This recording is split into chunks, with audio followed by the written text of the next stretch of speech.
የጃዊ ወረዳና አካባቢው ማህበረሰብ ሰላሙን በማስጠበቅ ለሀገራዊ ብልጽግና ተደማሪ አቅም ሊሆን ይገባል ሲሉ የአማራ ክልል ምክትል ርዕሰ መስተዳድር ዶክተር አብዱ ሁሴን ተናገሩ። ጥፋትን በማውገዝ ለዘላቂ ሰላም ግንባታ መስራት እንደሚያስፈልግም አሳስበዋል። አክሊሉ ምንተስኖት በአዊ ብሔረሰብ አስተዳደር የፈንድቃ ከተማና የጃዊ ዙሪያ ወረዳ ነዋሪዎች ከክልሉ ከፍተኛ የሥራ ኃላፊዎች ጋር በፈንድቃ ከተማ ውይይት አድርገዋል። የሰላም እጦቱ ለዘርፈ ብዙ ችግሮች ዳርጎናል ብለዋል ተሳታፊዎቹ።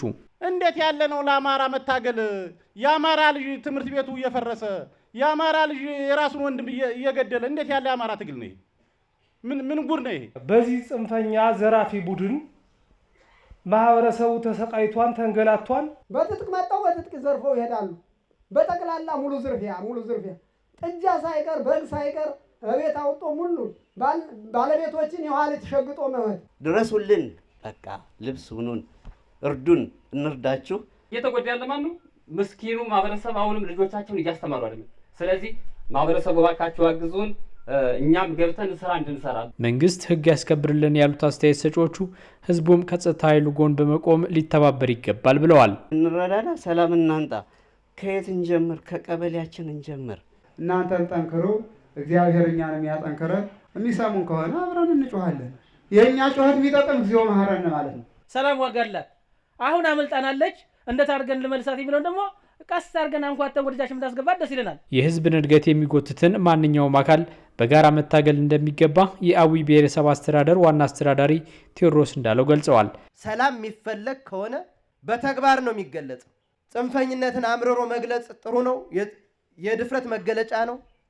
የቁርጠኝነትና የጀግንነት መገለጫ መሆን የሚችለው መደራጀት ስትችሉ፣ አካባቢያችሁን መጠበቅ ስትችሉ፣ ተጨባጭ ለውጥ ሊያመጣ የሚችል ውይይት በማድረግ ሰላም ማረጋገጥ ያስፈልጋል ሲሉ በአካባቢው የሚንቀሳቀሰው የሀገር መከላከያ ሰራዊት የኮር አዛዥ ብርጋዴር ጄኔራል ንጉስ ለውጤ ተናግረዋል።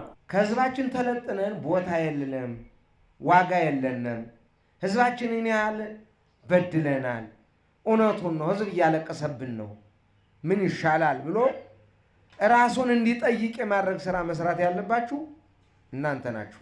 መሪዎች የመልካም አስተዳደር ችግርን ለይታችሁ ፍቱ፣ ማህበረሰቡም ለአስተማማኝ ሰላም ግንባታ አይተኬ ሚናውን ይወጣ ሲሉ በምክትል ርዕሰ መስተዳድር ማዕረግ የአስተዳደር ዘርፍ አስተባባሪ ዶክተር አማኑኤል ፈረደ ተናግረዋል። በተወሰነ ደረጃ የሰላም ንፋስ እየነፈሰበት አንጻራዊ ሰላም የተገኘበት ስለሆነ ይሄ ወደ ዘላቂ ልማት ወደ አስተማማኝ ሰላም እንዲመጣ ከተፈለገ ህብረተሰቡ ተባባሪ መሆን አለበት፣ ማገዝ አለበት።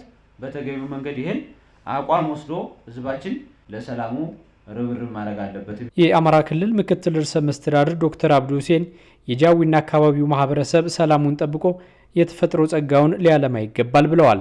ጃዊ ባለው ተፈጥሯዊ ጸጋው ለምቶ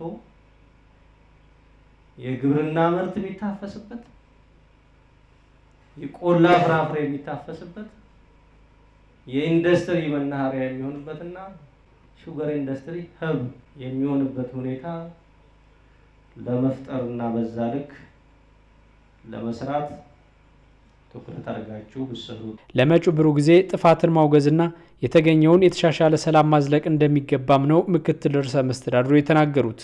ወደ ራሱ የሚተኩስ ተላላና የወደፊት የብልጽግና ጉዞ ነገን አሻግሮ ማየት የሚችል ችግር ስለሚገጥመው በቀጣይ እድገታችሁ ላይ ችግር እንዳይገጥማችሁ ችግራችሁን ፈታችሁ አማራ ክልል ለሚኖረው የኢኮኖሚ አበርክቶ ለኢትዮጵያ የሚያደርገው አጠቃላይ ሁለንተናዊ ብልጽግና፣ የኢኮኖሚ ብልጽግና፣ የፖለቲካ ብልጽግና፣ ማህበራዊ ብልጽግና የራሳችሁን አንድ ጥሩ ጠጠር እንድጥሉ ቢደረግ ይደመራል።